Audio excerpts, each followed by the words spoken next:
నమస్కారం. సత్య టీవీ వార్తలకు స్వాగతం. విజయవాడ ఇంద్రకీలాద్రిపై భక్తుల రద్దీ విపరీతంగా పెరిగింది. వేసవి సెలవులు ముగింపు దశకు చేరుకోవడంతో ఈ సీజన్ చివరి శుక్రవారం కావడంతో కనకదుర్గమ్మ దర్శనానికి భక్తులు పోటెత్తారు. తెల్లవారుజాము నుంచే క్యూ లైన్లు భక్తులతో కిటకిటలాడుతున్నాయి. సాధారణ భక్తులకు ఎలాంటి ఇబ్బంది కలగకుండా వేగంగా దర్శనం కల్పించేందుకు ఆలయ దేవస్థాన అధికారులు కఠిన నిర్ణయాలు తీసుకున్నారు.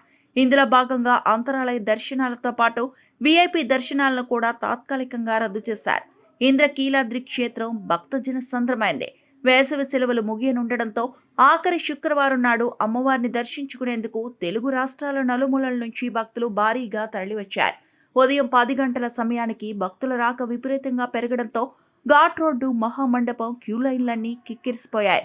భక్తుల రద్దీని ముందే ఊహించిన ఆలయ ఈవో వికే షీనానాయక్ స్వయంగా క్షేత్రస్థాయిలో పర్యటిస్తూ ఏర్పాట్లను పర్యవేక్షించారు. సామాన్య భక్తులకు త్వరగా దర్శనమయ్యేలా అధికారులు ప్రత్యేక చర్యలు చేపట్టారు. రద్దీ అత్యంత భారీగా ఉండడంతో ఉదయం 9:30 నుంచే అంతరాలయ దర్శనాలను తాత్కాలికంగా నిలిపివేశారు. మధ్యాహ్నం 2 గంటల వరకు అన్ని రకాల వీఐపీ దర్శనాలను పూర్తిగా రద్దు చేశారు.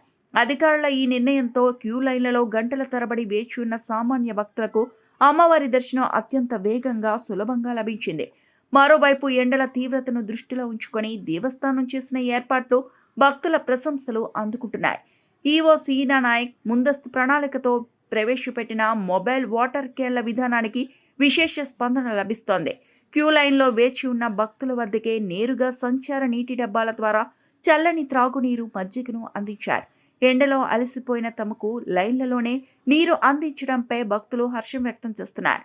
దీంతో పాటు ఆలయ పరిసరాల్లో నిరంతరాయంగా ఉచిత ప్రసాదం, అన్నదానాన్ని విరివిగా పంపిణీ చేశారు. పాలక మండలి సభ్యులు, అధికారులు సమన్వయంతో వ్యవహరిస్తూ భక్తులకు ఎలాంటి అసౌకర్యం కలగకుండా నిరంతరం సేవలు అందిస్తున్నారు.